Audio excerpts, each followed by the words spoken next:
नमस्कार, स्वागत है आप सभी का सी न्यूज भारत में। मैं हूं आपके साथ ज्योति श्रीवास्तव। वक्त हो चुका है बुलेटिन का, तो आइए शुरू करते हैं बड़ी और खास खबरों का सिलसिला। बालाघाट रेलवे स्टेशन में हल्ला मचाते हुए यात्री ट्रेन रोके जाने वाले मामले में बालाघाट रेलवे पुलिस ने एक बड़ी कार्रवाई की है, जहां रेलवे पुलिस ने गोदिया से गड़ा के बीच चलने वाली पैसेंजर ट्रेन को बालाघाट रेलवे स्टेशन से रोकने वाले मामले में आम आदमी पार्टी कार्यक्रम प्रमुख मनोज पमनानी सहित 5 अन्य कार्यकर्ताओं को आरोपी बनाते हुए उन्हें हिरासत में लिया है, जिनसे मामले को लेकर पूछताछ कर आरोपियों के बयान दर्ज किए गए हैं।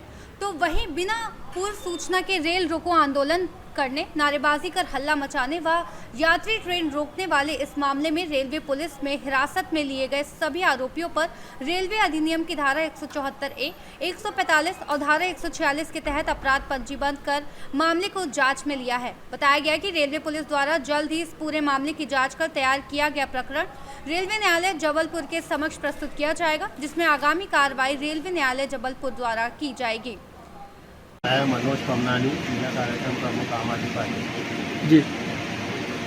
दिनांक 20/4/2025 को रेलवे टिकट काउंटर पर कुछ बात हुई थी, जो कि टिकट काउंटर के कर्मचारी पैसे वापस न देने के बाद बनी थी, जो हमने उनसे बहुत देर तक ये कहा कि आप उन लोगों के पैसे लौटा के माफ़ी मांगे, तो वो काउंटर छोड़ के भग गया था।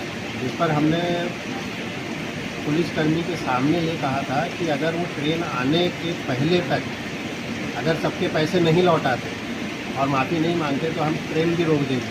तो ये 20-25 मिनट तक चला, जब तक वो कर्मचारी नहीं आया और ट्रेन आ गई, जो कि मैं दौड़ के लोको पायलट के पास गया और उनसे कहा कि मैं ट्रेन रोक रहा, सामने खड़ा हूँ, आप ट्रेन न चलाएं। तो मैं कूद गया। उसी एवज पे जो वहाँ उस दिन 20/4/2025 को हंगामा हुआ था, उस पर इन्होंने प्रकरण बनाए थे, जिसके पूछताछ के लिए मुझे बुलाया गया और केस बनाया गया। बालाघाट से सी न्यूज संवाददाता विशाल महानंद की रिपोर्ट।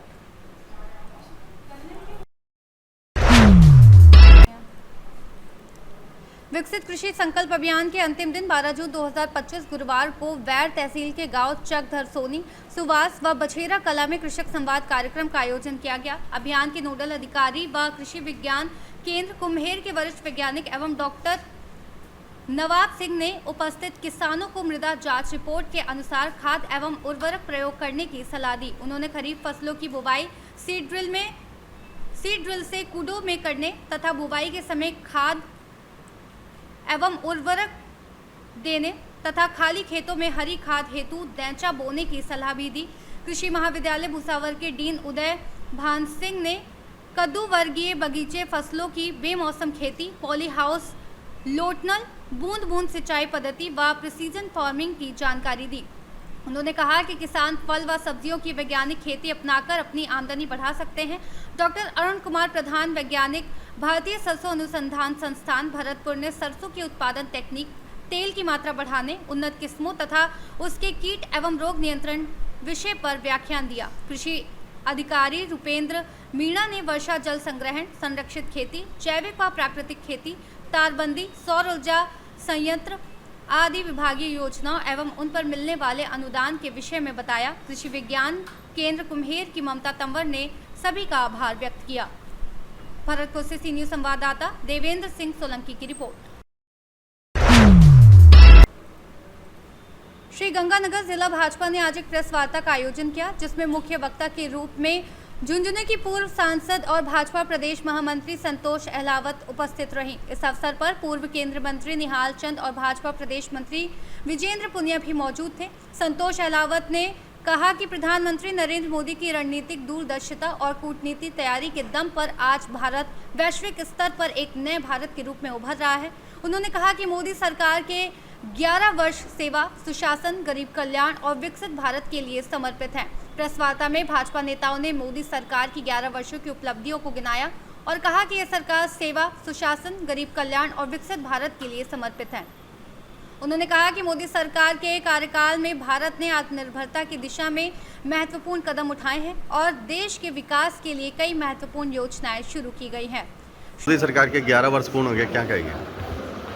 इन 11 वर्षों में 2014 के बाद आदरणीय प्रधानमंत्री नरेंद्र मोदी जी के प्रधानमंत्री बनने के बाद बहुत बड़ा देश में परिवर्तन हुआ है। बहुत गति से विकास के कार्य हो रहे हैं और प्रधानमंत्री जी ने 4 जातियाँ मानकर गरीब, महिला, किसान और युवा, इन चारों को मानकर जिस तरह से कल्याणकारी योजनाएं लागू की गई हैं, उन्हें धरातल पर उतारा गया है, वो यह आज पूरे देश की जनता देख रही है।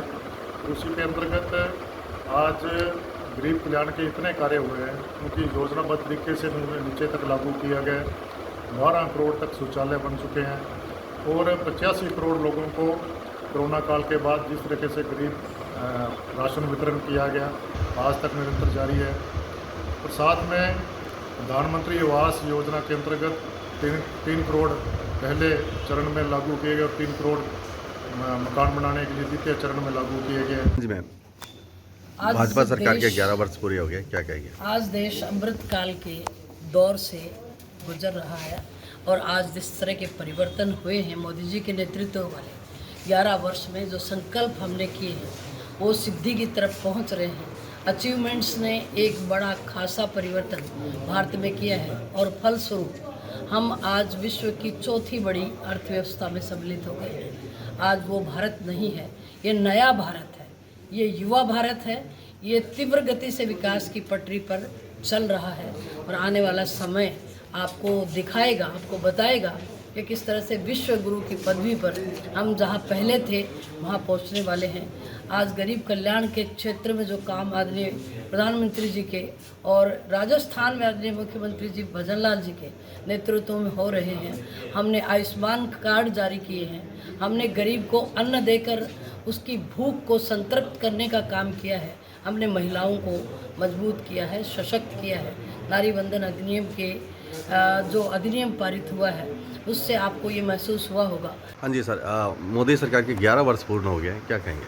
संकल्प से सिद्धि के इस कार्यक्रम में आज प्रदेश महामंत्री जी आए हैं और पिछले 11 साल की योजनाओं का लाभ गांव के अंतिम छोर पे बैठे हुए व्यक्ति को मिले, केंद्र सरकार की योजनाओं का लाभ और राजस्थान की योजनाओं का लाभ गांव में हम लोग किस तरीके से पहुँचे, इसकी कल्पना करने के लिए हम लोग यहाँ पे आए हैं।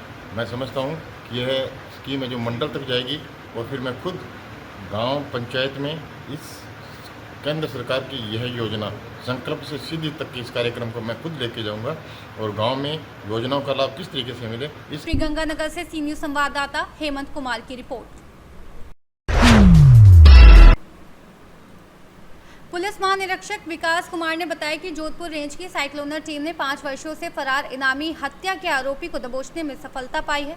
आरोपी की गिरफ्तारी पर 25,000 रुपए का इनाम घोषित था। साइक्लोनर टीम ने लंबे समय से फरार चल रहे आरोपियों की धरपकड़ के अभियान के तहत 5 वर्षों से फरार हत्या के आरोपी की दस्तयाबी कर फिर से अपना परचम लहराया है। आरोपी राजेश ने आवेश में आकर अपने काका के लड़के भाई की हत्या कर दी थी। आरोपी सरकारी अस्पताल में नर्सिंग ऑफिसर है और जिसकी हत्या हुई यह मृतक हरि किशन भी आरोपी के साथ ही सरकारी अस्पताल में नर्सिंग ऑफिसर था। दोनों सगे काकाई भाई थे। दोनों परिवारों के बीच जमीन विवाद को लेकर लंबे समय से तनातनी थी। साइक्लोनर सेल के गठन के समय में ही यह बात कही गई थी कि अपराधी चाहे कितना भी बड़ा हो, कितना भी चालाक हो, कितना भी सतर्क हो, कानून के हाथ इतने लंबे हैं कि थोड़ी देर हो सकती है बट अन्याय नहीं हो सकता। देर सवेर उस अपराधी को अपनी मंजिल जेल की सलाखों के पीछे जाना ही पड़ता है। कुछ ऐसा ही वाकया हुआ फलोदी जिले के भुजासर गांव में आज से 5 साल पहले हुए हत्याकांड में। एक शातिर अपराधी राजेश पुत्र मंगनाराम 5 मई 2020 को हत्या के बाद पिछले 5 साल से फरार चल रहा था। उसे ऐसा लगा कि कानून के हाथ इतने लंबे नहीं हो सकते तो जो उस तक पहुंच सके, और अब शायद 5 साल गुजर गए तो किसी को यह चिंता नहीं होगी कि वह पकड़ा जाएगा। पर साइक्लोनर सेल की शातिर सतर्क आंखों से उसका बचना नामुमकिन था। और आखिर 5 साल से फरार 25,000 रुपए के इनामी अपराधी राजेश पुत्र मंगनाराम को ऑपरेशन दुष्कृत चलाकर कल शाम जोधपुर शहर से ही उसके ठिकाने से गिरफ्तार करने में सेक्टर टीम को सफलता मिली। जोधपुर से सी न्यूज संवाददाता आनंद शर्मा की report. All India Congress committee द्वारा नियुक्त शाहजहांपुर जिला प्रभारी रिहाना रियाज चिश्ती ने पर्यवेक्षक के तौर पर शाहजहांपुर दौरा किया। यहां उन्होंने दोपहर 2:30 बजे कांग्रेस कार्यालय पर प्रेस कॉन्फ्रेंस की। जिला कांग्रेस प्रवक्ता AICC द्वारा नियुक्त शाहजहांपुर जिले की पर्यवेक्षक रिहाना रियाज चिश्ती ने संगठन सूजन अभियान के तहत शाहजहांपुर जिला कांग्रेस अध्यक्ष चयन को लेकर पार्टी नेताओं, पदाधिकारियों व कार्यकर्ताओं से रायशुमारी कर जिला अध्यक्ष का नाम प्रस्तावित कर आगे भेजा जाएगा एवं प्रेस कॉन्फ्रेंस में पत्रकारों के सवालों के जवाब भी दिए। तकरीबन 1 हफ्ते के लिए शाहजहांपुर जिले के दौरे पर हैं और जिले को तीनों विधानसभाओं में कांग्रेस पार्टी के ब्लॉक लेवल के अध्यक्षों एवं पार्टी पदाधिकारियों सहित कार्यकर्ताओं से रूबरू होंगी। इस अवसर पर कांग्रेस नेता रामवीर सिंह सिकरवार, पूर्व मंत्री हुकुम सिंह कराड़ा, जिला अध्यक्ष नरेश्वर प्रताप सिंह, नरेश कप्तान, संगठन मंत्री भगवत सिंह परमार, अशोक परमार, अचल सिंह जी मेवाड़ा, श्रीमती रचना जैन, इरशाद खान, अजीज खान मंत्री आदि कार्यक्रम में मौजूद थे। AICC द्वारा मुझे शाहजहांपुर की जिम्मेदारी मिली है, मैं इसलिए शाहजहांपुर आई हूँ। मेरा नाम रिहाना रियाज चिश्ती है, AICC की इलेक्टेड मेंबर हूँ। राजस्थान में कई पदों पर रही हूँ। महिला आयोग की अध्यक्ष थी अभी फरवरी तक, महिला कॉर्टस की प्रदेश अध्यक्ष थी, PCC में जनरल सेक्रेटरी थी। काफ़ी काम किए हम लोगों ने संगठन में, इंडस्ट्री से लेकर यूथ ऑर्गस में और सब में काम किया है। तो एक जिम्मेदारी देकर शाहजहांपुर भेजा गया है नया अध्यक्ष की चुनाव की। नया अध्यक्ष की चुनाव के लिए जो आम कांग्रेस के कार्यकर्ता, मीडिया के लोग और जो पब्लिक पर्सन है, कहीं जाकर ढाबे पे बैठ गए, कोई गाँव में गए, कोई बूथ में गए, वहाँ सब जाकर के एक राय मशवरा करके किसी का नाम को तय करके भेजना है।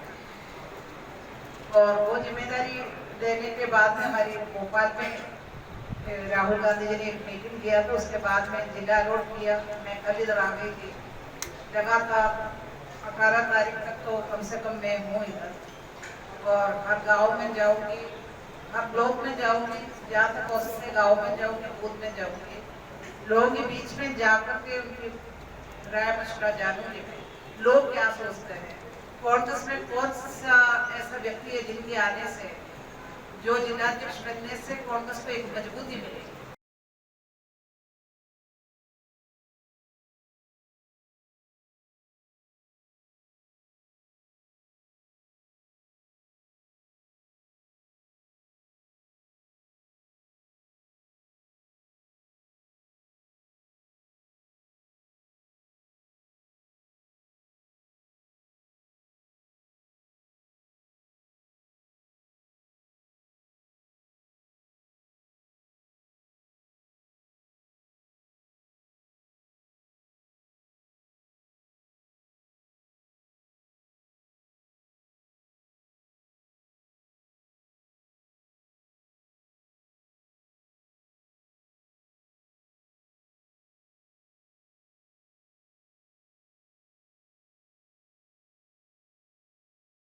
शाहजहांपुर से सी न्यूज संवाददाता रमेश राजपूत की रिपोर्ट। जिले में अत्यधिक गर्मी के चलते चिकित्सा एवं स्वास्थ्य विभाग ने आमजन से फिर से विशेष एहतियात बरतने की अपील की है। वहीं विभाग ने स्वास्थ्य केंद्रों के साथ ही अब सार्वजनिक स्थलों पर विशेष टीम लगाकर ORS वितरण करते हुए आमजन को जागरूक किया। इन दिनों अत्यधिक गर्मी व लू तापघात होने से आमजन चपेट में आ सकते हैं। खासकर हाई रिस्क वाले लोगों को ख्याल रखने की जरूरत है। CMHO डॉक्टर अजय सिंगला ने बताया कि इन दिनों भीषण गर्मी का दौर जारी है और इस दौरान जागरूक रहना बेहद ज़रूरी है। यही वजह है कि विभागीय टीम इन दिनों ORS वितरण करते हुए आमजन को जागरूक करने में जुटी है। COIEC विनोद बिश्नोई ने बताया कि जहां तक संभव हो धूप में ना निकले, धूप में शरीर पूर्ण तरह ढका हो। धूप से बाहर जाते समय हमेशा सफेद या हल्के रंग के ढीले व सूती कपड़ों का उपयोग करें। हाँ जी सर, श्री गंगानगर का तापमान लगातार बढ़ता जा रहा है और 48 डिग्री से पार जा रहा है, तो चिकित्सा विभाग क्या कर रहा है आम जनता को राहत देने के लिए? ये सही है कि गंगानगर का टेम्परेचर इन दिनों पूरे देश भर में सबसे ज़्यादा चल रहा है। इस हेतु हमारे द्वारा हर अस्पताल, जिला चिकित्सालय, सामुदायिक स्वास्थ्य केंद्र, प्राथमिक स्वास्थ्य केंद्र पर बेड रिजर्व किए गए हैं। AC, पंखों इत्यादि की माकूल व्यवस्था की गई है। ओआरएस कॉर्नर हमारे हर संस्थान पर स्थापित किए गए हैं। इसके अतिरिक्त हमारे द्वारा लोगों को जागरूक किया जा रहा है। समय समय पर मीडिया में, सोशल ग्रुप्स में हमारे द्वारा क्या करें क्या ना करें इसकी एडवाइजरी जारी की जाती है। नई धान मंडी, बस स्टेशन और रेलवे स्टेशन पर भी हमने अपनी टीमें लगाई हैं जो लोगों को जागरूक भी कर रही हैं और हमारे द्वारा ORS पैकेट भी सेतु बांटे जा रहे हैं। श्री गंगानगर से सी न्यूज़ संवाददाता हेमंत कुमार की रिपोर्ट। फिलहाल के लिए इस बुलेटिन में बस इतना ही। देश दुनिया की बाकी खबरों को जानने के लिए आप देखते रहिए सी न्यूज़ भारत।